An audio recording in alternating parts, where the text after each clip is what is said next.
week. Add Smooth FM's WhatsApp number. We'll add you as well. If you don't see the videos, just send in a message with your name, and you'll see the video. So I don't know. I think I want to tie this to that violent senator who's finally been detained from Adamawa North. He's been detained by the police. If it wasn't for the CCTV and the audio that saw what happened, probably nobody would have heard about this case. But I guess the importance of all these things. But there's been talk about how this facial recognition technology might be a little too maybe intrusive, because there's three videos here. There's a person buying stuff in a supermarket using facial rec technology. Somebody else buying snacks from a vending machine. Children in an elementary school checking into the school on cameras using their face, and then a woman walking into a hotel room using So what do you guys think? What are your thoughts as far as the technique? Is it obviously where we're going, or should we be careful?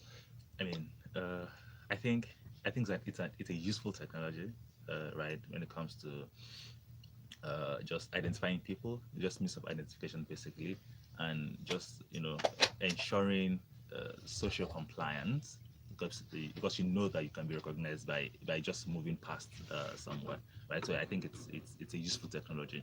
However, its use can be, again, like you said, intrusive. So we've seen examples in China already where people are already complaining about social scores, where if you cross the road without the maybe pedestrian, without the zebra crossing, right. Your social score will be reduced, and then you're probably a flight risk. So all of those kind of extremes can be brought in when it comes to facial recognition and technology across all of those things. However, again, it also saves people so that's on the extreme side.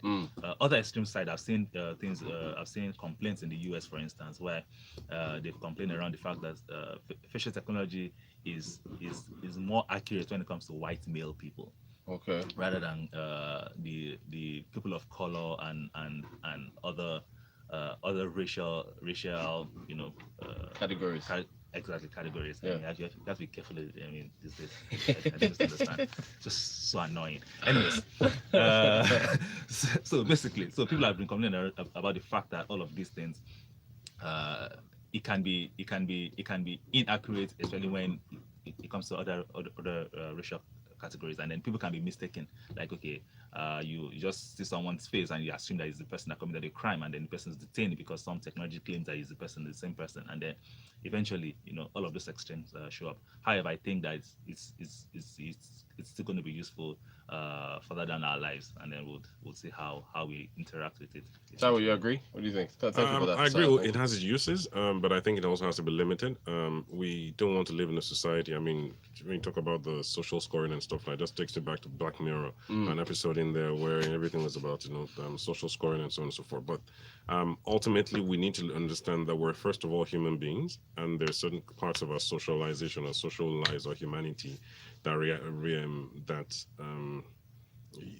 we're only human if we falter. We're only human if we make mistakes and so on and so forth. So we also don't want to be judged by the society at large without generally people having the facts. And computers generally don't put too many things into consideration. They only do what they're told to do, to be honest. So in the end, I think with restricted use, yes. Okay. Shout out to Jerry. Jerry says there needs to be a national CCTV policy mandating all businesses in Nigeria to have CCTVs installed in their premises. I agree with Jerry. What do you guys think? CCTV, facial technology, it's not necessarily the same. Again, CCTV is like video recording, right, of what's just happening. It doesn't necessarily mean, but however, because we know who this guy is, like, we use our own eyes to see facial technology inside it. Once you can see your video, like you're the one person, I recognize that guy now. Right. But there's a ton of organizations already having CCTV. Like you mentioned earlier, the video of the lady who was assaulted by the senator was because of the CCTV. So, there are a ton of organizations also doing that, as we speak, in that sense. But sometimes people just do it for the sake of what, sometimes some of those things are not backed up. They're erased every day. Right. So it's just ensuring that some of those things are well put to better use, in that sense, like that. All right. Shola is asking a question. Have we realized that Google Maps has changed its voice? You guys realize that? I haven't caught that. Although I did notice, thank you for that, Shola. I did notice now that Google Maps tracks your speed at which you're traveling. You guys notice that? I just caught that. That's the latest one. So as you're driving, Google Maps is actually showing how fast you're going. So that's the one I'm listening. But Shola, I'll listen to it again and check to see whether or not the voice has changed. Maybe the accent has changed. It's very funny listening to Google Maps pronounce Adiola Odeko and other street names. But it's improved. It's improved over the years, and I guess it'll keep improving. So I think this voice is a bit softer. It's a bit more mature. It's not as light, and the pitch isn't as high. Doesn't sound as computerized. Yes, it sounds very more natural, more human, more natural. Cool. Victor Osai says this is fantastic tech. Is responding to the facial recognition. He said, however, it may not fly here. We need to fix things like power. There's another share one that says which light will power the CCTV facial recognition 24 hours a day in Nigeria. That's a good question. Or maybe solar power. Gentlemen, let's move from facial tech to the central bank. They sent another circular out yesterday saying that banks can now offer mobile money wallets, but they still have without getting prior approval from the CBN. But they still have to let the CBN know, the regulator, and they still have to inform them. Well, what do we think? I think it's a welcome development. I don't think it's a big deal. I don't think that's going to really change anything within the current landscape that we have in that sense there. But I guess the CBN is trying to say, look, okay, maybe you guys are using this as an excuse. We'll remove this restriction and then make things a whole lot easier for you. But at the end of the day, like I said, I don't think it's going to move the needle. Fisai, what do you think? I mean, I'm already a bank. Why did I do the wallet? It's just right. Unless you're putting crypto inside or what? I found my wallet from my bank account, and then the thing I want to do my wallet, I can do my bank account. So what's the point? Right? So again, that's that. But again, maybe people create some other ecosystem for their wallet transaction and all of that, and maybe it doesn't necessarily change anything. Yinka has confirming that the voice of Google Maps has changed. Says a Nigerian babe's voice, and he was a little scared. I'm interested. I need to try. Maybe I need to update my Google Maps. I didn't hear. I know the one because I used it this morning. I didn't hear it. So maybe then I need to update. Interesting. Ugo sends a message. It says Antichrist, but it's just kidding. I need more enlightenment on this. It's in China, Ugo. That's where the videos are coming from. They're already testing out facial recognition technology in China. Randolph says yes, the Google Map voice is better now. I guess the Google chick has grown. It's more human. Okay. I haven't checked this out yet. I'll do that. All right, gentlemen. Thank you for your messages, everybody. We appreciate and I see everybody. Gina, everybody else that's sending in messages with their names. We will add you so you can see the videos. The videos will be up for 24 hours. Gentlemen, have you heard of Hella Ports? I'm just hearing of these guys. Holla Ports, excuse me, sorry, Holla Ports. Those of you out there, if you're on Twitter, check out their Twitter handle at Holla Ports, HOLLAPORT. Apparently, they are mixing social networking with payments. So they are building some kind of platform where the three of us can talk, and maybe we can make bets on Nigeria versus Cameroon today. And whoever wins will be able to send payments to each other to settle the bet. I don't know. But essentially, it's payments and chatting, what WhatsApp wanted to do. Fisa, you were, I guess, squeezing your face a little extra, extreme doubts. What do you think about the... anyways. What do you think now? I am maybe too cynical.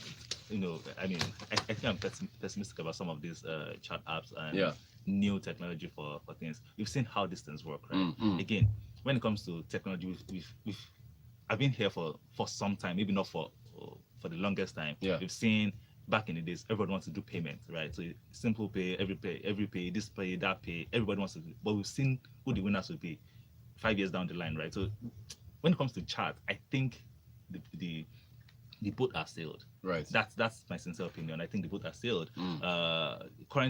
The current incumbents can add payments just like this. Right. Right. So I don't know why I'll want to start a new one today, and that's why I'm trying to do that. But again, you can never say. Let me quickly, Tyler, I'll get your thoughts. Let me quickly, I'm trying to read as many messages as possible. MI from Akoka. Facial technology is great, but there's an ecosystem that goes with such innovation. China is on this same earth as Nigeria, but worlds apart from us. We need tech. I need to check out this babe's voice. That's the Google Maps new voice. All right, Tyler, what do you think about Holla Port and what they're trying to do? I mean, I wish them all the very best. I think it's an uphill task trying to do that. People are already used to doing one of these two things that they're trying to merge in a variety of ways, first and foremost. So number one, they need to get people to first download the app, learn how to use the app, right, and then start merging. So I mean, it's really an uphill task. I wish them all the very best. Good luck. Yeah, so Good luck. I mean, if it was like they were doing some kind of niche market, paying attention, doing some kind of niche market, then I think it would have made a bit more Again, sense. yeah. Sorry. Go ahead. Like you had mentioned, niche market. So I've seen people build. So Facebook is generic. Yes. Like WhatsApp is generic. Yes. Even LinkedIn is getting too generic because it's for professionals. I've seen arguments around people saying that how can an artisan use LinkedIn? Right. LinkedIn is not optimized for artisanal use because his work needs to be displayed in a certain way. LinkedIn is more for people like us that have investment banking type jobs and all of those kind of roles. Right. I'm saying that rather than build another generic app, because we're comfortable with WhatsApp already. We're comfortable with, China is comfortable with WeChat already. Right. We've seen quite a number of other people, Telegram, Signal, quite a number of people are trying to, but it's difficult because you need two people on the same platform using this same thing, right? If it's like, okay, I can download the app and then you don't need to download on your end and still be able to perform this transaction. Yeah, maybe it's easier to do, right? So I'm saying that I'd rather focus on saying, is there communication between two people that WhatsApp is not covering? So I'll give an example. There's some company in Ivory Coast, I can't remember the name. I think we discussed it here, where for people that can't speak English or type in or write in English, just speak their local dialect and then it translates it to chat for them. Okay. That's a different use case, right? So I can at least have a chat with my grandmother in the village, and she doesn't need to learn how to type on the keyboard. All she needs to do is to say something, and then the text, the conversion thing, right, will chat to me. Yeah. I'll type to her, and it's interpreted to her in. This has turned to audio. business advice for Again, so I'm just saying I think we should move on. There are things around that you can, rather than do another general thing. Right. Be innovative. Is that what you're saying? Just do something different New. Something new. niche. Gotcha. All right, you guys. Well, you guys be the judge. Okay, go ahead. I think we should talk about this 5 gene. I think it's remarkable. Okay, stuff. cool. All right, since we're talking about new stuff. All right, so 54 gene. That's the name of the company. Yeah. 2 minutes. All right, 2 minutes. All right, you guys get 1 minute each. Our time will start. So go ahead. Tell the Nigerians what 54 gene is.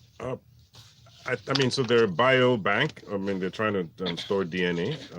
So and gather First one DNA. in Africa, yeah. Yeah, first one in Africa, and they've raised a staggering sum, $4.5 million Seed round. in seed round. So it's quite a remarkable feat, and what they're trying to do is going to really help the healthcare sector. It's a Nigerian company, and they hope to be able to spread to other parts of Africa. Some of the investors include Y Combinator, KDT Ventures, HackBC, Techhammer, Okay. Better Ventures, and so on. I think there's 1 or 2 other ones in there as well. So we look forward to hearing from them pretty soon. Okay. So real quick, what I'm showing is the startup offers genetic testing and molecular diagnostic services for Africans, which helps to unlock information about their health. Exactly. So, yeah. So because Nigeria's health sector, Africa's health sector is not necessarily reckoned with globally. So because there's really no way to test, if things can work for Africans, and because of their specific genetic, composition and all that kind of thing. So this startup helps just bring Africa's genes together, and then people that are creating drugs or creating some form of thing can use that information to now create good stuff. For them. Good stuff on 54 gene. All right, that'll do it. Kayode is giving us the air traffic control signals. Let's end with Darlington. Good, and there's so many messages. I promise we'll add all of you. Thank you so much. Overwhelming number of messages. I love it. Good morning. I think technology is fine, but we should be careful not to hit the cliff. Technology is taking humanity away from us. Darlington from Papa. Thank you so much, Darlington. Yinka, Femi, everybody. Real one. I'll add all of you. Thank you so much for your messages. This is Rotus political campaign. I can mention all of you. Yeah. I appreciate all of y'all. Taiwo, thanks for coming back. Fisayo, thank you. Business Express. We'll see you guys on Monday.